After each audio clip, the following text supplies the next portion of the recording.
I don't know how far the other instructors, how far they have gone. I've not been joining the class yet, but I will be talking about the Solana. I think we are talking about Solana, the and their ecosystem. So we'll be talking about Solana and the ecosystem. Then we'll talk about wallets. Then we'll talk about Solana, some Solana libraries that you can actually use. Then when we come to programming, we'll talk about how to handle errors in smart contracts. Then some security measures we need to consider when building a smart contract. Then we'll talk about DAOs. Talk about DAOs. I think that's basically what we'll be talking today. So I think for Solana, I believe by now we should have a knowledge about what Solana mean, because I think one of the topic I saw Uncle Tochi or handling was about Solana and all that. But let me just give us a brief um, overview of Solana ecosystem. Solana is a layer one blockchain. They are in the same family with Ethereum, Bitcoin. They are in the same family. They are in layer one. But the key difference between Solana with other layer one, um, other layer ones like the Bitcoin and the Ethereum is that Solana uses very small gas fee in their transactions. I don't know if you are peculiar, that is, even though you don't develop dApps, like you don't develop using Solana. If you do normal, if you are into NFT, you will see that when you are trying to meet an NFT using Solana, you see that the gas fee is actually is usually very small compared to when you use Ethereum. I don't know if you have gotten this understanding. I don't know if you have actually observed.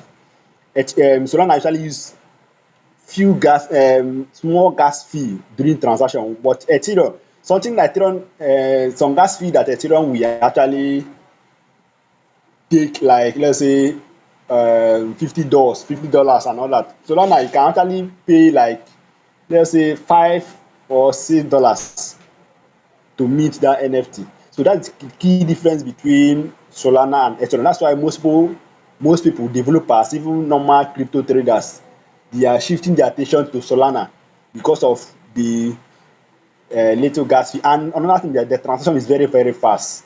Very, very fast. That's one of the key difference between Solana with other layer one blockchains. Like I told you, Solana is a layer one blockchain. They are in the same layer with Bitcoin and Ethereum. But the key difference is that it uses um, small gas fee during transactions, and they are very fast. Transactions are very, very fast compared to Ethereum. I think that is that. So if you are developing, I think at this point you are talking about development. We are not talking about trading crypto now or this now. We're talking about that. So if you want to develop, if you want to be a developer in Solana ecosystem, now let me just tell you, if you want to become a developer, blockchain developer, and if you want to focus on Ethereum, you have to actually go and learn Solidity. But if you are going towards Solana, you have to learn Rust. These are the various programming language you need to actually understand. So if you want to learn, after you have finished learning your normal JavaScript and all that, now you want to come into the blockchain fully, you have to either some you can do the two sha, but for beginner you either have to choose to go to to learn Solidity, which is Ethereum ecosystem, or you come over to Solana. If you want to come over to the Solana, then you have to learn Rust. Are you getting me? So if you are learning Rust, which is a programming language for Solana, now you must have, at least you need to have wallets. I don't know if by now you're supposed to have understand what you mean by wallet. Wallet is just where you keep your cryptocurrencies. You get where you keep your cryptocurrencies. So because when you are building a smart contract, at some point you need to test it. So testing it, you have to pay gas fee, and gas fee they need to take it from your wallet. So you have to know, yeah, you need to learn, you need to understand how to create a wallet and all that. Creating a wallet is very simple. There are various wallets you can use. If I'm not mistaken, we have over 55 wallets. Like you have the Trust wallet, Coin98, so fair. There are so many, I can't even mention all of them sef. You just have to choose anyone that you are comfortable with. Creating a wallet, you need to have your public key and the private key. The public key is just the normal address that you usually send to somebody. Maybe if you want to receive a coin now, or if you want to receive, if somebody say I want to send you Solana or USDT and all that, you say you send your wallet address. That address you send is the public key. Then why, um if you want to send to somebody, at some point they will ask you to put in your PIN and all that, your code that you use to sign the contract, you use to sign the transaction. That key that you actually put, the password that you usually put to make a transaction on the blockchain, is that one is your private key. That one is personal to you. We don't have to share it, because if you share it, someone can actually get access to your assets. But the public key, nobody, you can share it. Nobody even they can't hack it. It's just like your bank account. So it's nothing very serious. The one that is very confidential is your private key that you use to sign contract on the blockchain, right? So creating a wallet is very easy. One of the very easy. Anybody, you don't need to be a techie to create a wallet. It's just something to download the app. Probably if you want to use Trust Wallet, Coin98, so you just have to download the wallet. So now it's very easy. You don't have to use the hardware, just the normal software. Download the app. They tell you to put in the necessary details. In less than 2, 3, 5 minutes, you have your wallet address and all that. So you need to have a wallet address for you to build a smart contract. That's one of the criterias that you need to have if you want to become a blockchain developer. You need to have a wallet. Like, we're talking about blockchain, you need to have some soul in your wallet. At least you need to have, like, let me not at least minimum of, let us say, $100 worth of soul. Not at least $100 worth of soul can actually do you when you're building your smart contract and all that. So now, building a smart contract, like I said before, when you're developing software dapps. When I talk about dapps, I'm talking about decentralized applications. So I'll be talking about dapps often.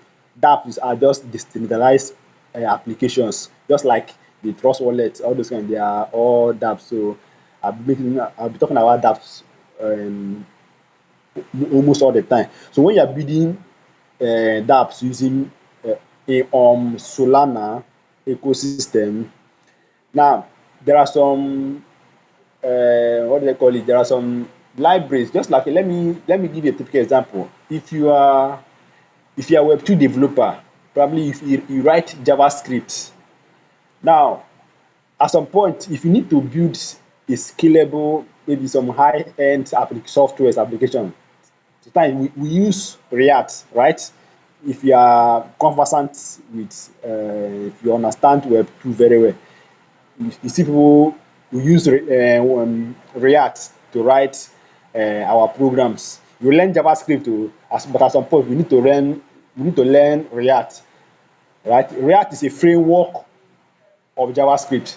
So in Solana, we also have some framework which you can use to build your dApps. Just like I said, the main language is Rust. Are you getting me? So I'm just trying to bring the comparison to you understand what I'm trying to say. In Web2, we have the JavaScript, and we have a framework, React.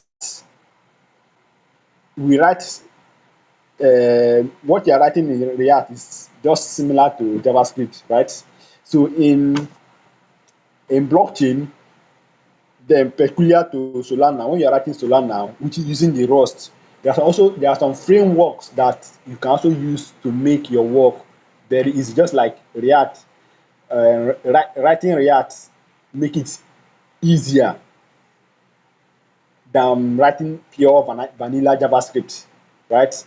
Because building an application using vanilla JavaScript, you need to write HTML, you need to write the CSS, you need to write the JavaScript, right? But if you're using React, you're writing everything there. You're not writing them different.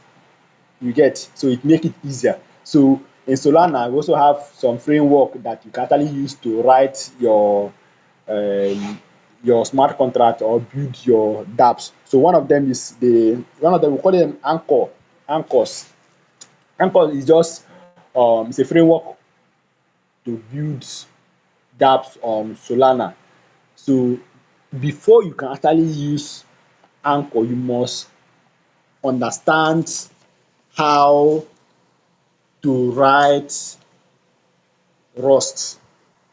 You must understand how to write Rust. You need to have the basic knowledge of, not even basic knowledge, you must be very good in Rust. Just like you can't just dive into React if you don't know how to write JavaScript very well. So you must know Rust very well before you can actually go Anchor. Anchor is a framework. So the major language is Rust. You need to understand. There are other ones, sha, but the most popular ones, the popular framework for us is Anchor. So you can actually check it out and all that. Then building a smart contract, there are some things you need to actually consider. Are you getting me? There are some things you need to consider. I'll be I'll be kind of making comparison with JavaScript, such.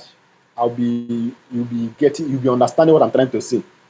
Now, when you're writing JavaScript, I don't know if you are writing JavaScript, probably when you are calling API in JavaScript, if you are very good in JavaScript, because I don't know, before you come into Web 3, well, it's debatable. Some people say they can come directly from to Web 3. But for me, I think it's always better for you to understand Web 2 very well before you come into Web 3. Basic JavaScript, you need to understand JavaScript very well, learn React, probably or Next.js, understand them very well before you can actually come into Web 3.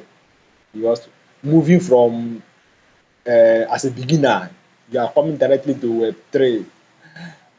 I don't advise that. I can't advise that to any newbie. I will actually advise you to start from Web 2, understand Web 2 very well, because Web 2 is like the fundamentals. You need to understand Web 2 very, build some live applications using on Web 2 before you can actually come over to Web 3. I think that's my advice to any person coming into Web 3. So now let me go back. If you are build some application softwares on Web 2, no, when we are calling when you are when we if you want to call an API, we do what we call error handling. We have different type of error. Sometimes you might log into a software, an application, you see 404 error. All right. I don't know if you have actually experienced, you see this 404 error, you see sites under maintenance, all that and all that. These are errors. We used to handle it when you are writing Web 2 applications. So in Web 3 too, when you are writing what do they call it? When you are writing smart contracts, you need to also handle some errors. This what we are learning now is advanced topics on Web 3.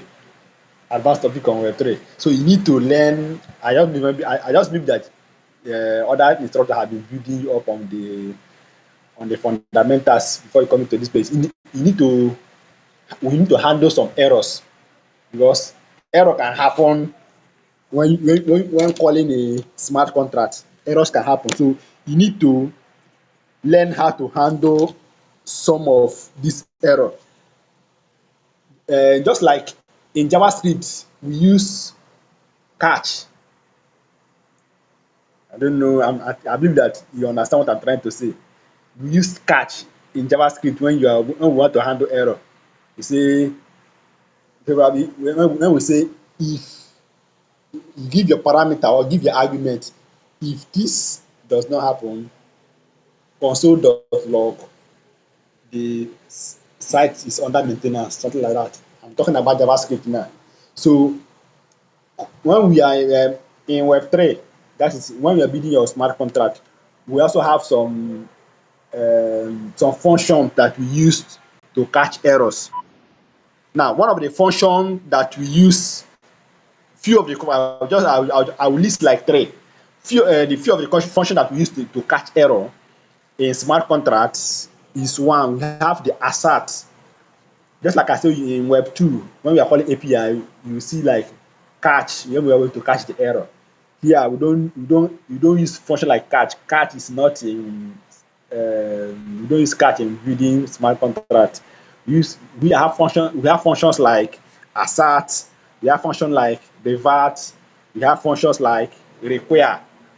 All those things, all these functions is used to catch error in smart contracts.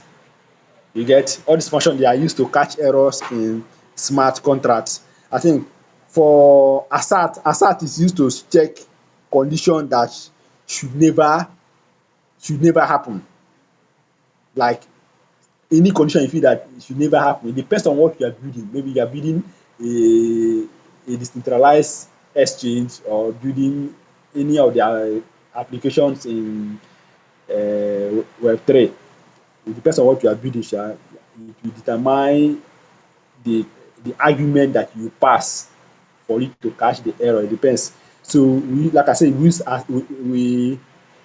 we have functions like assert, we have some functions like required, we have functions like revert. If you see a code, if you have seen a code where they are writing, where they are building smart contract, if you go through the code, you see all these functions I'm telling you. You see assert, you see require, you see revert. When you see all these functions, what you mean that they are they are putting in function just in case an error happened. They need to, let me use Web2 language, catch. They need to catch the error. So when you are reading a smart contract code and you see a place where you see a place where they write assert, you must see it. We write it, you must see it. Assert, required, or revert, any of these functions, you know that this place, the developer is trying to handle or catch an error that is is that might possibly happen. You get, that might possibly happen. So that is what the developer, that is the few of the function that we use to catch error in smart contract. Then another thing you need to consider is there are some security measures you need to consider when building a smart contract, right? There are some security measures we need to consider while building a smart contract. One of the measures we check, we need to consider is the right platform, right? Choosing the right platform. Um, like just like I said in the beginning, you need to choose either to build on Ethereum ecosystem or Solana ecosystem, right? So like I said before, for Ethereum, they usually have high gas fee, high gas fee. But for Solana, the gas fee is actually very minimal, very minimal. So first of all, that's where you start. You need to choose, okay, am I going to, am I building first before you even start, you have already choose, because you need to be either an Ethereum developer or Solana developer, or maybe when you become a senior developer, you can actually combine, you can build both on Ethereum and Solana. So you can learn both Solidity and Rust. Is there, people do it. You can learn, but for beginner, you don't need to learn Solidity and React. And Rust. Is you don't you want to kill yourself. Just start with one. You can start with Solidity or start with Rust. Anyone that you feel you can actually learn very fast. That's one of the thing. Then another thing you need to do is to test your code, test and audit your code before you can before you push it to the mainnet, right? Before you deploy it, you need to test it. Because some people okay, they have so much confidence on themselves. They believe that my code can work. Nobody, no developer can say I am very good. Like there is no bug in my code. It's not possible. It's not possible. So if for even though sometimes when we test code sef, when you push it, sometimes we still find error. So you need to test your code. That's why I think all the things I'm talking about, if you understand Web3, you understand what I'm trying you basically understand what I'm trying to say. We test our code. You know how to test code on normal Web2 now. We test our code before we actually push it for deployment, right? So in Web3 too, the same way we do in Web2, we also do in Web3. We have to test the code, audit the code. Um, when we test the code before deploying it to the mainnet, that is for production now. Before we deploy the code, we need to test it, audit it, check for bugs and all that. When you have satisfied that, oh, there is no bug and all that, you can actually deploy it to the mainnet. Another thing is another Web3, the our code is not static. That's why at, at every point in time we upgrade and update the code, right? We upgrade and update the code. So another security measures you need to consider is always update your code. Always update your code, because if there's any security breach in your code, it can, now, I think you have been hearing the hack decentralized this so exchange, they hack so exchange. When they hack any exchange, it's a lot of money, very big amount of money. Assets are lost, people's money are lost, people's money are lost. So as a developer, you need to be very careful, very very careful. You don't just leave your codes like that. Always update the code, upgrade it, put the security measures that you're supposed to put. The error that you're supposed to catch, make sure everything is okay. At every point in time, go through, always go over your code and see if there is any error and all that. That is on that. Then I think I know most of this thing I'm talking about is purely programming, coding. You get? So when you start learning how to code, I don't know if you have some of you have started already. I don't know how far you have gone in Web2, in Web3. But I'm just telling you some of the things you need to consider. You need to know why you are building. I know you're coming into this space now. It's a very interesting space. But so the place you need to be very careful. You need to be very careful. Another thing we're going to talk about this evening is DAOs. I think DAOs is very popular. I don't know if it is very popular, but I know that it's actually very popular among crypto, how do they call it, enthusiasts, people that are in Web3. Everybody knows it. I'll just give a description of what DAOs mean, that you have a mental picture of what I'm trying to say. A DAO is just like a board of directors in a company, right? Just picture it as a board of directors in a company, where before a decision is made in that company, they have a meeting. Everybody will air his opinion. They will now have a final decision what they want to do, right? So that is just like a board of committee, but here now in a decentralized world, right?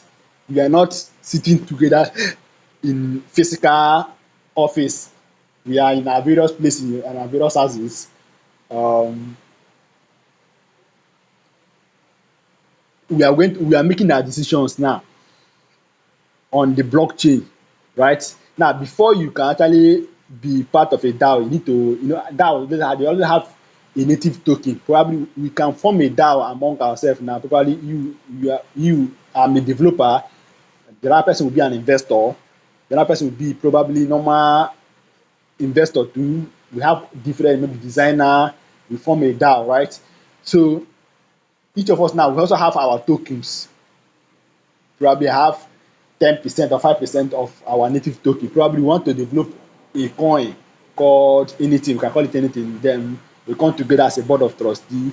Everybody have a say in this. So probably if you want to make a decision, all of everybody will come.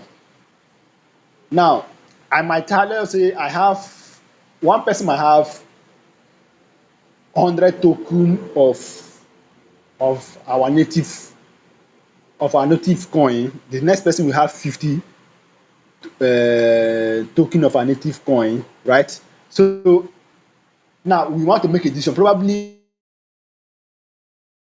want to burn want to burn some of our coins, right? So everybody will come together to make this decision. At the end of the day, we might end up that okay, we need to vote. Then everybody will now begin to vote. Okay, Mr. A will say, I support that we should burn some of this coin. Mr. B will say, I don't support. The other one will be, everybody, yeah, you can only vote, like I say, you can only vote if you have a substantial amount of the native token, right? The developer will vote, everybody, vendors will vote, everybody will vote. At the end of the day now, people that have the highest vote will carry the day. And remember, the vote also depends. Sometimes people that have a high quantity of the token, sometimes we have like superior, their vote will be somehow superior, right? Their vote will be somehow superior. I don't know if you understand. Their vote will be superior compared to someone that have like one. Okay, let's say I have 100 of our tokens, the other person have 50. The weight of my vote will not be the same with him that have 50. The weight of my token will be like times two of his own, right? And remember, all this we are voting it on the blockchain. There's the developer will just build a platform where everybody will begin to vote. I don't know if you come deeper into this, you understand how this thing work, right? So we will vote. Now, there's what we call that's what I don't remember. That's what we call REAM. I call it REAM. REALMS. REAM is just like the UI, the interface, where you can like to create a DAO now on Solana. I think for Solana, for example, you don't need to be a programmer per se for you to create a DAO. Now, with this realm now, you can actually check it out. With realm now, you can anybody can actually build a DAO, right? What you just need is a wallet address, right? Because it will tell you to connect your wallet. What you just need is a wallet address, right? If you have your wallet address, then just have some basic knowledge of Web3 and how to create wallet, basic knowledge of this thing. You can create a DAO, right? DAO now make it sorry, REM make it easy for anybody to create a DAO on Solana, right? So it will give you the UI, the interface where anybody can come and vote. So if probably we need to make a decision on so thing, on so problem. So everybody, what you just need to just to log into your REM account, right? Then you see this and that. You now vote based on the number of coin, right? You have. So everybody can just go there and vote and all that. So REM is the kind of the user interface to create a DAO. So you don't need some, you don't need to all this bunch of code. You have already written the code for you and all that. So it's just an interface, just like we have Binance now. If you want to buy your coin and all that, you don't need to just have to download your Binance app and all that. Um, Put in your normal details.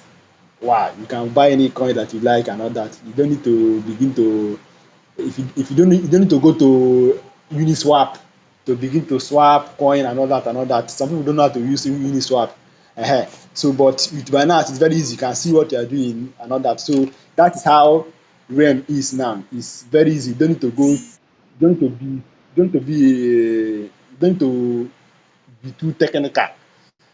Everything is just there just for you to do some clicking and all that. You see the interface. When if you log into the app, the software, you see the interface. You can actually navigate around. I think maybe after now, you can just try it out, log into the app, you begin to see. If you want to create a DAO now, you can actually go there, create a DAO in less than, let's say, 20 to 30 minutes and create a DAO and all that, right? I think I don't know my explanation. I think my explanation have actually given you what a pictorial picture of what DAO mean. I don't know how to begin to give you definition. I decided to give you practical examples so that you understand what a DAO means. So DAOs are actually very important in blockchain. They're very important in blockchain because it's a decentralized platform. We don't have one person don't make the key decision. So decision is made by everybody, right? It's made by everybody. So that's why DAO are important in blockchain. So that everybody can have a say in decision making. Everybody, no matter where you are, you can have a say in any project as long as you are bona fide member of, or how do I put it, as long as you are a legitimate member of that, of um, a member building that particular blockchain or building that dApps, right? So I think basically that's basically what we need to know. That's basically the topic we need to cover today about Solana. Let me just do a recap. I told you that Solana is a layer one blockchain, right? It's a layer one blockchain, and I told you they are in the same layer with what do they call it?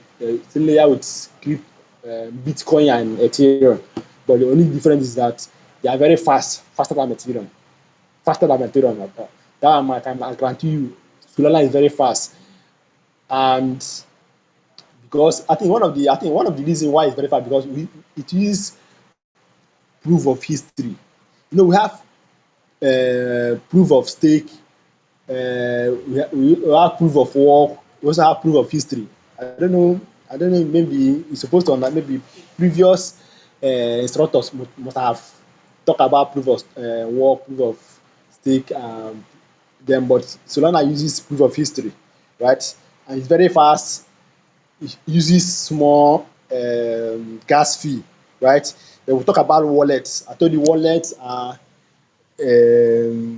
where we digital platform where we store our assets, our cryptocurrencies, our NFTs and all that.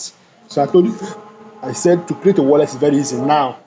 Just download any of the um app, crypto wallets, right? And I said we have so many of them. We have over 50 wallets. Just an example of wallet is I mentioned Trust Wallet is an example of wallet, and it's very easy to create a wallet. It's not something technical. Just download the app, put your details and you have your wallet. You can actually receive and send assets. I told you, when creating a wallet, you get your public key and private key. Public key is your address, the address you can actually send to receive tokens and all that. While the private key is the one that you use to sign, you need to sign contracts, or you need to sign transactions on the blockchain. That one is very personal to you. Just like your bank app, you have your PIN, then you have your account number. The account number is the public key in this case now. Why a private key? Private key, that 4-digit PIN you need to put to make your transaction. But here now, the public key is just a bunch of strange numbers and alphabets, right? It's a bunch of public keys. They are very long. I don't know if you I think you suppose I think you must have come across what you mean by public key. If you have used any cryptocurrency at all, when they say send your Solana address, you go to your wallet, you copy the address, send it. That's your public key. Why private key is probably when you are sending, they tell you to input your PIN and all that. That's your private key. I talk about that. I talk about Anchor. I say Anchor is a framework for building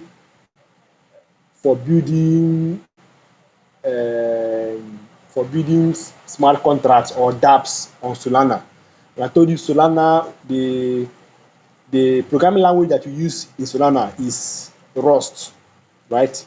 Rust is used for Solana is used for to develop dApps on Solana.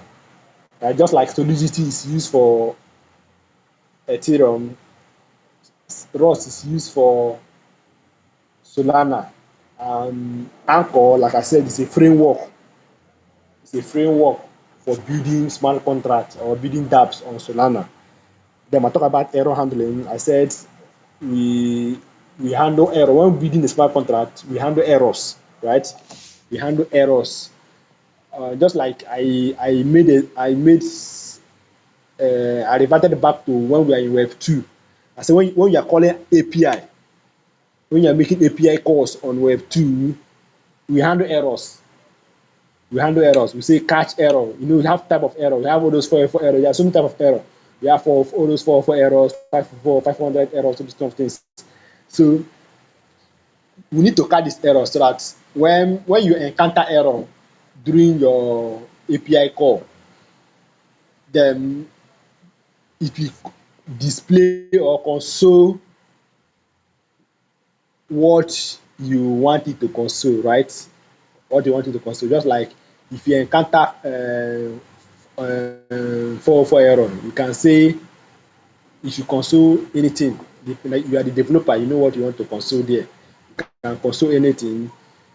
When I talk about console, I just hope you understand what I mean. Console is a JavaScript language to output something. Suppose I know you understand, sha. So we console anything. So in smart contract too, we also have how we handle our errors. Like I said, you can use you have like three. You have the assert, required, revert. These are the functions that we use to handle error in is and our we want building a smart contract. And I told you that if you see any smart contract code, if you go through it, you must see this function assert, require or revert. You must see it there. When you see it, just know that yes, this developer want to handle error. He's handling error in this aspect. So talk about some security measures you need to consider when building this. And I talk about I said you need to test your codes and audit it. It's very important before deployment of into production, into the main net, right? Just like in Web 2, before you push your code for production, we do testing, right? We write our unit test. In Web3 too, you also write out, you also need to do your testing and auditing. Test your code, test your smart contract. If everything is working well, there's no bug, you check for any bug. because remember, smart contracts, they are immutable, right? Like irreversible. If you deploy it to the main net, that is permanent. That's the end. You can't change it. If you deploy your code to the main net, that it is permanent. So whatever error that is found there will be there. Just imagine building an exchange and there's an error. You know that there's a problem. There's a big problem. People's money is there. People's asset is there. So that's why it's very important to audit your code, test your code before deploying for production, before deploying to the mainnet, right? You need to test it. When you test it for any bug, you understand that when you test your code, I don't know if, like I said before coming to Web3, you need to understand Web2 very well.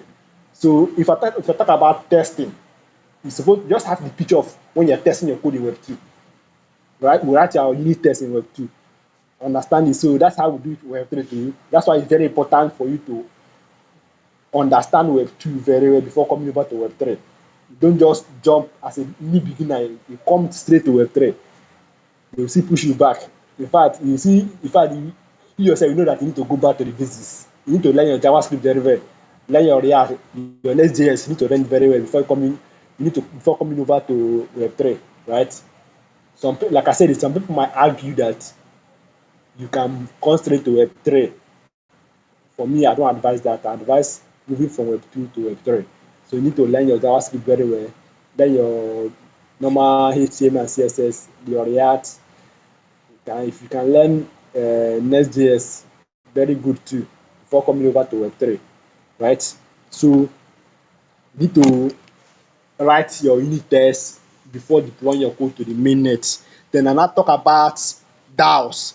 I say DAOs are, I give you, I explain what DAOs mean. DAOs just like a board of trustee, right? That make a decision for a company, right? So in this case now, we are not talking about physical company now, our traditional company. We're talking about decentralized exchanges, decentralized platforms now. Say where everybody come together to make a decision, right? And I said we now have a UI or interface that make it easy for everybody to create a DAO. Like anybody, you don't need to be a techie, you don't need to be a Web3 developer, you don't need to be a blockchain developer for you to develop, create a DAO. Anybody can create a DAO. Just know the basic, just know how to create a wallet, have a wallet address.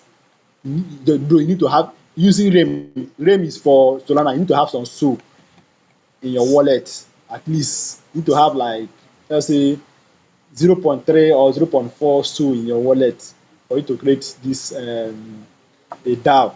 When you have your SOL in your wallet, go to REM. You can create in less than 30 minutes. You can create your DAO. DAO is where, like I said, DAO is just kind of a board where people make decision on a particular project. So probably when you're building a project now, you have your programmers, you're blocking the developers, you have your developers on ground, you have your investors, you have designers, you have everybody. So we are all boards. Well, let me just put this, we are all board of trustee in this case now on this project, right?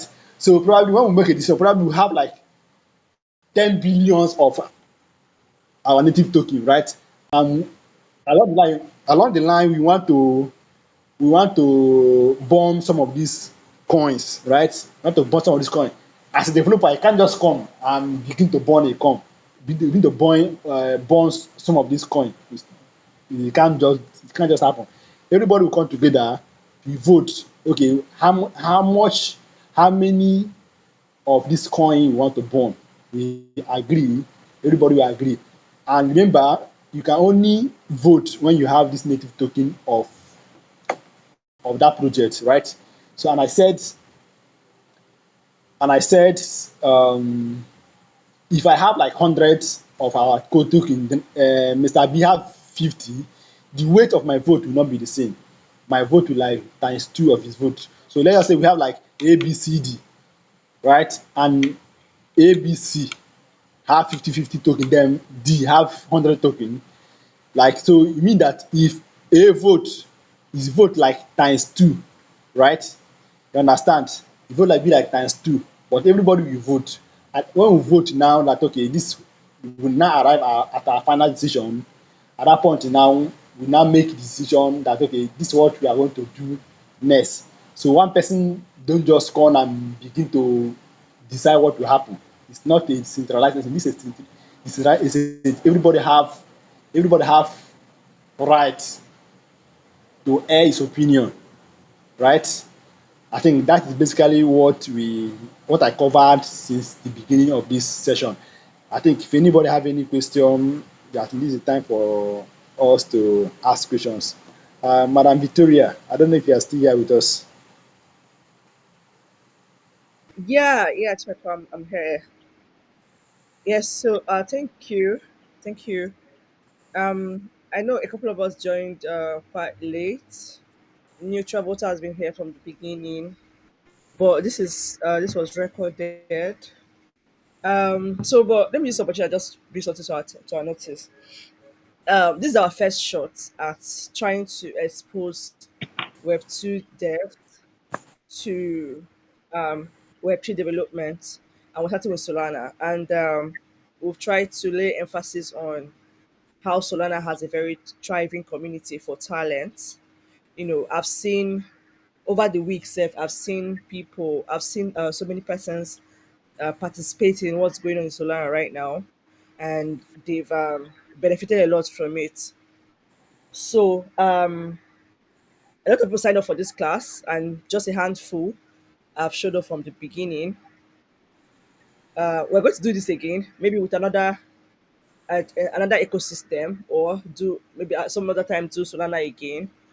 But we still may have like a couple of more classes with Mr. Chimekwa. Then we'll now have a project class with Uncle Tochi. Then the last class is going to be from the two leads of Super Team Nigeria.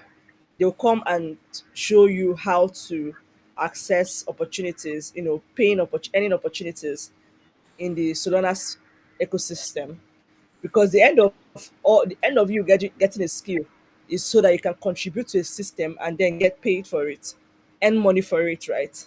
So and this Web3 space, I was telling my husband today that sincerely, with the way the economy is going, with the way the economy is going, I don't know what I would have done without Web3, sincerely, because I know how, I know how things, maybe airdrop will just come one day, just show up, or just something, or your skill, you just get a job that normally wouldn't pay you that amount of money in the regular Web too.